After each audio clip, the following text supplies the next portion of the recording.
Yo, what is up guys? Delboy here, aka Blue Collar Sports TV. Hopefully you guys are doing well. If you're new here, smash that subscribe button, hit the like, all of that good stuff. So a quick card preview for Dillian Whyte versus Alexander Povetkin. This fight goes down on the 22nd of August, so this Saturday, and it takes place at the Matchroom Fight Camp in Essex, obviously promoted by Eddie Hearn. In the UK, this card is on Sky Sports Box Office, and in the US, this card is on DAZN. So yeah, a quick card preview for Dillian Whyte versus Alexander Povetkin. In regards to the main event, in short, I think it's a good fight. I make Dillian a favourite, obviously. You know, he's the younger, fresher, bigger guy. But I do make Alexander Povetkin a live underdog here. You know, I have made a full fight prediction for this fight, so I'm not going to go into too much detail on the main event. But yeah, I certainly believe it's a good fight, and in my opinion, potentially a banana skin for Dillian Whyte. You know, Dillian Whyte, he's had a lot of distractions out of the ring in the past few months. You know, a new trainer, getting rid of Mark Tibbs, the WBC situation, the back and forth with Tyson Fury. A lot of distractions for Dillian Whyte. You can't afford to be distracted when you're fighting Povetkin. Even though Povetkin is past his prime now and on the slide, he's still fighting at a good enough level to where it's not out of the realms of possibility that he could knock out Dillian Whyte. You know, I thought Povetkin performed pretty well against Michael Hunter. You know, Michael Hunter arguably a top 10 heavyweight these days, and you know, Povetkin held his own in that fight. So Povetkin can still compete at a good level. And, you know, Dillian Whyte, he's improved a lot in recent years. But, you know, the guy does make a lot of basic mistakes defensively, throws himself off balance. Sometimes in fight he gasses. He's been hurt numerous times. So listen, man, Povetkin has a chance. But, you know, I am siding with Dillian Whyte. I have made a full prediction on this fight, breaking the styles down, how I think it's going to go, what I think both guys should do. So if you want a more in-depth breakdown of that fight, check out my full prediction video. I'll probably put the link on a pinned comment for this video. So if you've not seen that, check it out. The co-main event, Katie Taylor versus Delphine Persoon. Now, if you're one of these people who enjoy female boxing, this is a great fight for you guys. I have to confess, I'm not the biggest female boxing fan. In fact, I'll be honest, I really don't like it. You know, maybe it's because I'm a misogynist who's part of a patriarchy, as the fat blue-haired lesbians would say. But yeah, I'm not a fan of female boxing. But for those who are, this is a great fight for you guys. You know, first fight was super close, super controversial. A lot of people felt Delphine Persoon won. So we're getting the rematch. So yeah, good fight for female boxing fans. Me personally, I'm not all that excited for that fight, I've got to be honest. It is what it is. Another fight, Jack Cullen versus Zach Chelli. Now I think this is actually a pretty good domestic scrap. Jack Cullen usually competes at middleweight. He's moving up to super middle for this fight. He's always in good fights. If you've not seen Jack Cullen's fight with Felix Cash, I would suggest you watch it. That was an excellent domestic scrap, really good fight, and you know, the guy comes to fight. Zach Chelli, you know, a young, inexperienced pro, but already in his career, he's fought a couple of good guys, despite only having 8 fights. He's fought Umar Sadiq and won, and he also fought Cody Davis, but lost a close fight. So Zach Chelli really has been thrown in at the deep end, and once again, he's taking on a pretty good opponent in Jack Cullen. Now, I think the bookies make Jack Cullen a favourite, but I really wouldn't be surprised to see an upset here, because Zach Chelli has fought as high as light heavyweight, whereas Jack Cullen usually operates at middleweight. So, listen, I think Zach Chelli is more than a live underdog in this fight, so for betting opportunities, maybe have a look at Zach Chelli winning that fight. I certainly think it's possible. And I think this fight here could be a bit of a barn burner actually. So if you're looking for a good domestic scrap on this undercard, Zach Chelli versus Jack Cullen, in my opinion, really good fight. Really good fight. And this fight, in my opinion, is the best fight on the undercard. This is the fight that I'm looking forward to most on this whole undercard. Luther Clay versus Chris Kongo. Really good battle between two domestic welterweights looking to get to that next level.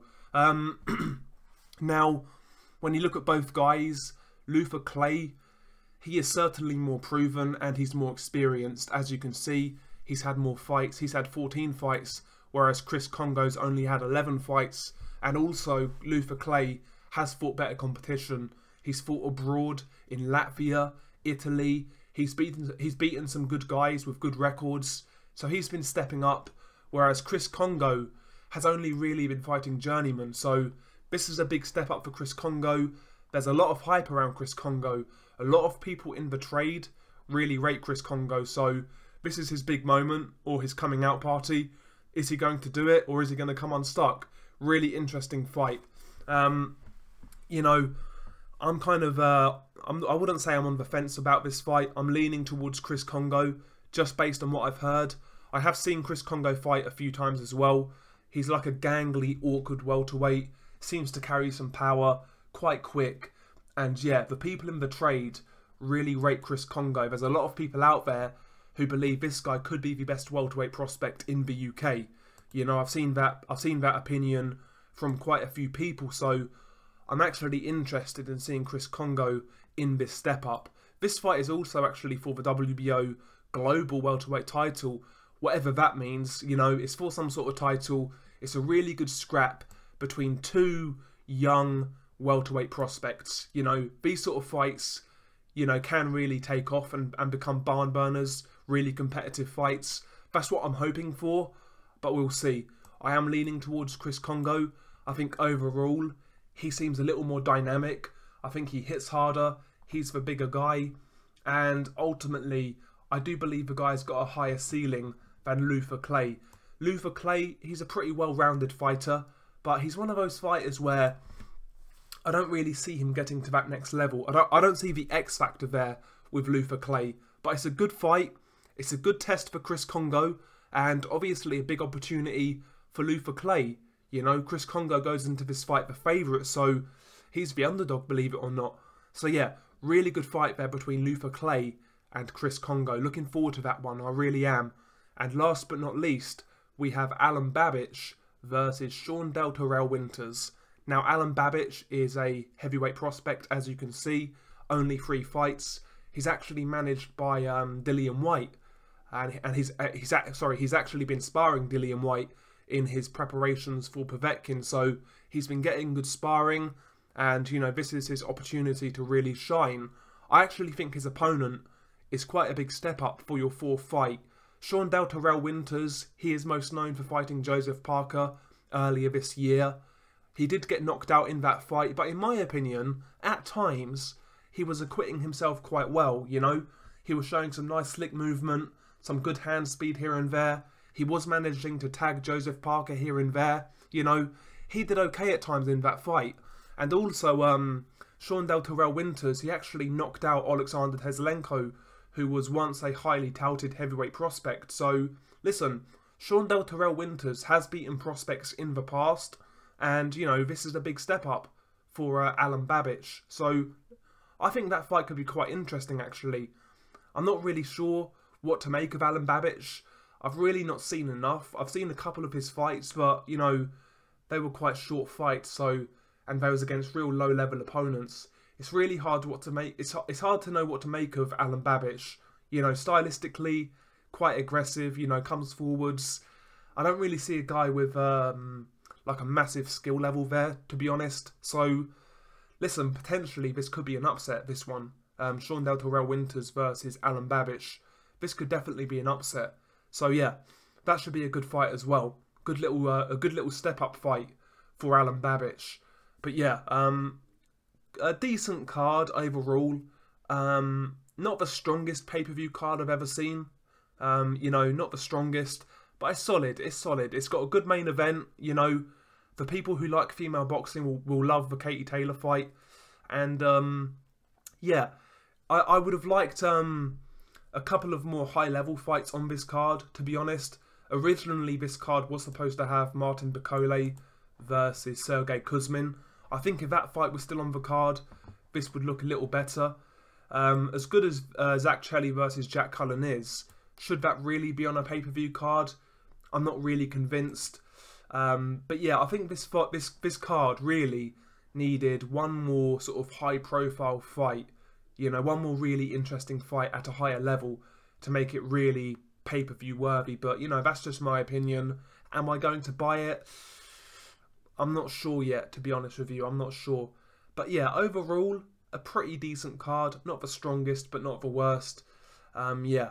And by the way, lads, if you wonder why I sound out of breath, I have just come back from a run, and I've just that's when I started recording. So yeah, I'm a little out of breath, a little lost for words, I guess, a little flustered, I should say. But yeah, solid card, good main event. Again, if you want to see my prediction for Dillian Whyte versus Alexander Povetkin, check out the link in the pinned comment. But yeah, what do you make of this card overall? Do you think it's pay-per-view worthy, or do you think it's lackluster for a pay-per-view card? I did see some people say this is the worst pay-per-view card Matchroom have put on. I personally wouldn't go that far, to be honest. I remember the days of Audley Harrison versus David Haye. That was co-promoted by Matchroom. I remember Tony Bellew versus Nathan Cleverly too. That was Matchroom. I don't think this card is as bad as those two, to be honest. So, yeah, not the strongest card, but again, not the worst in my opinion. Anyway, share your thoughts below.